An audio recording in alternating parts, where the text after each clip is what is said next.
ano na natin sa akin dito yung sabi nga ko magdamag na sila ng huli pero wala sila ng huli.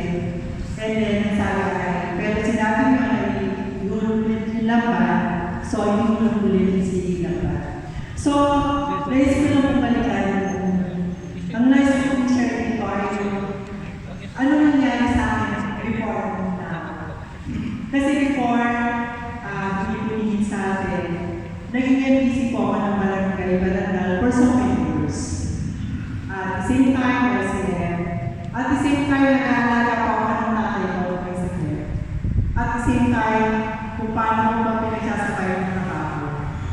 So, noong time na yun, kahit na dalawa yung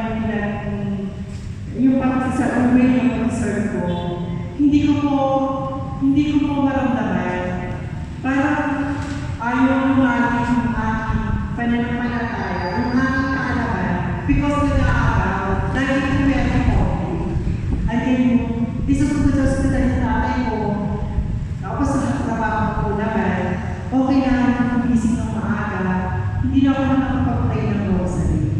So, kumbaga, ano na lumalakad yung araw ko, lumalakad yung panahon, pero hindi ko lumalakad yung aking kaalaman.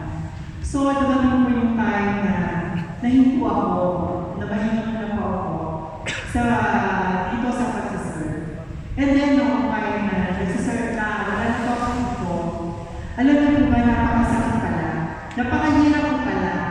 Kasi yung time na yun, yung mga ka-office din po, kaya sa akin, atitiin tayo ay mag-visita yung iglesia. So, bakit po ba, hindi ko ginagawa sa mga dito dahil wala ko sa kasama. Pero alam niyo po, pag-uwi ko, ano na yung pagod. Wala akong naisip, wala pumasok sa isipan mo, wala akong, parang, in short, parang wala akong influensya na nakamit. Even na, ano yung sacrifice, pero hindi masarap sa pakiramdam. So, tumating ko yung point na, sabi ko, ayoko, parang hopeless na po ako noon. Ang hirap, sabi ko, parang hirap pala na mawala sa pag-serve. So, nandiyan po si Sister Desiree at saka po si Ate. Sabi po niya sa akin, Sister, gusto ko lang sumama sa iyo.